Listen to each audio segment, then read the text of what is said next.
Welcome back, guys.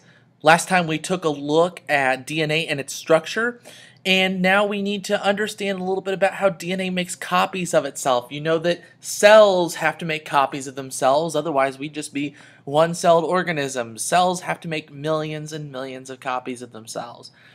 And in order to do that, DNA has to make a copy of itself too, so we need to understand a little bit about how that does that. That process is known as DNA replication, and that's kind of what we're going to look at today, is how does this process work where DNA is able to make a copy of itself. So, today you're going to be able to understand and describe the role of enzymes in the replication of DNA. If you remember, enzymes are proteins, and these proteins make chemical reactions go inside of the body. So these enzymes play a very important role in DNA replication. You're also going to be able to understand and explain how the leading and lagging strands are synthesized differently. There are two parts to this process, and we're going to be able to understand both. Additionally, you should be able to compare and contrast prokaryote and eukaryote replication. Again, if you remember, there are two different types of cells, prokaryotes and eukaryotes. Prokaryotes being the more simple or simpler of the two. And we're going to look at how replication occurs differently in each, because the DNA is different in each. So, we talk a little bit about DNA replication. We all know that cells have to make copies of themselves. It's just a part of life. That every single eukaryotic organism has to make a copy of itself. It's one of the it's a very important property of life that cells have to be able to replicate and make copies of themselves. Therefore, DNA has to do the same thing. DNA has to make a copy of itself, otherwise we'd have to cut it in half and each time our cells would replicate. And that doesn't make much sense because eventually we'd run out of DNA. The process of replication inside a cell is known as semi-conservative replication. Each original strand serves as a template to produce identical DNA molecules. So the DNA is going to split. Remember, there are two strands of DNA in a double helix. Those strands are going to split, and each strand is going to serve as a template to make the other strand of the DNA. So as a result, we get two identical copies of DNA because each strand of original DNA serves as a template to make the other strand of DNA. This is called semi-conservative replication, and DNA splits at a location known as the replication fork. So it's going to split at the replication fork, and each strand is going to serve as a template to make the other half of the DNA strand, therefore making two identical copies of DNA. In order to do this, though, we have to unwind the DNA. The DNA has to unzip. And to do this, we use an enzyme known as DNA helicase. This unwinds and unzips the DNA by breaking apart those hydrogen bonds that hold the DNA together at the replication fork. So helicase is going to move along the DNA strand, breaking apart those hydrogen bonds and separating the two strands of DNA.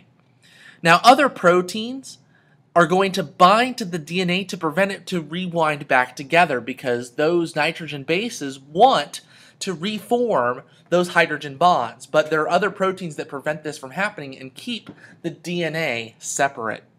So helicase first unwinds the DNA. The next thing is that DNA polymerase adds bases. Again, you know, the A goes with T and C goes with G. And this only runs from 3' to 5'. So DNA polymerase can only go in one direction. It can only run from 3' to 5'. And it just adds nucleotides. It adds A's, T's, C's, and G's according to what the template reads. So if there's an A, it's going to add a T. If it's a C, it's going to add a G. If there's a G, it's going to add a C. And so on. Adding base pairs to the DNA strand, making a complementary strand to make the DNA two strands again. Alright? The issue with this is that it only runs from 3' to 5', and since we remember that DNA has different orientation, synthesis of DNA is a different process for each strand. because it won't quite work out the way we want it to, because remember the other strand runs 5' to 3'. So it's going to be a little bit more of a challenge. It can't just run the opposite direction. There are two strands to the DNA, one known as the leading strand and the other known as the lagging strand. The leading strand runs from 3' to 5'. So DNA polymerase just moves along this DNA strand, adding nucleotides that moves with the direction of replication. Helicase in this picture is moving from left to right. So as the DNA unwinds, the polymerase can just come in behind it and add nucleotides. This is known as the leading strand, and it's very easy for polymerase to do this. However, remember that polymerase can only run from 3' to 5'. So this is going to pose a problem when we try to run the polymerase in the opposite direction, because it's going to run opposite the direction of replication.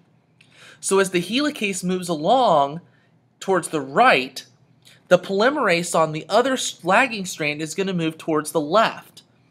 So how does that DNA get replicated? Well, the lagging strand runs from 5' to 3', so it's the opposite direction of the way polymerase is going to run. Therefore, the polymerase moves away from the replication fork. DNA then is made in small segments called Okazaki fragments. So the polymerase is actually going to move from right to left in the lagging strand. It's going to run for a short period of time, it's going to break off and then go back, and it's going to repeat this process. So the polymerase is going to start at the replication fork and move towards the left. But since replication is running the opposite direction, new DNA will be exposed that hasn't been replicated. So the polymerase has to move back to the replication fork as it moves the opposite direction. The polymerase will move right to left again, creating a complementary DNA strand. These Okazaki fragments are then chemically bound together by DNA ligase, all right? So the leading strand is much easier to make a copy of. The lagging strand requires more work because polymerase only runs from 3' to 5'. So the polymerase runs the opposite direction in which the DNA is being replicated. It's a little bit more confusing and a little bit more complex. Prokaryotes only have one replication origin. So when prokaryotic DNA makes a copy of itself, it only starts in one place and moves outward. All right, eukaryotes have thousands of replication origins, so it makes this process go much, much faster. Remember, we talked about how eukaryotes are much more complex than prokaryotes, so they have some more features that make things a little bit easier for the cell to run. One of those things is the fact that they have many, many, many more replication origins than prokaryotes do. All right? So hopefully you're able to understand and describe the role of enzymes in the replication of DNA, including things like ligase, polymerase, and helicase. Explain how the leading and lagging strands are synthesized differently, and compare and contrast prokaryote and eukaryote replication. This is a very complicated and complex concept, and we'll spend some more time working on this, especially with the leading strand versus the lagging strand.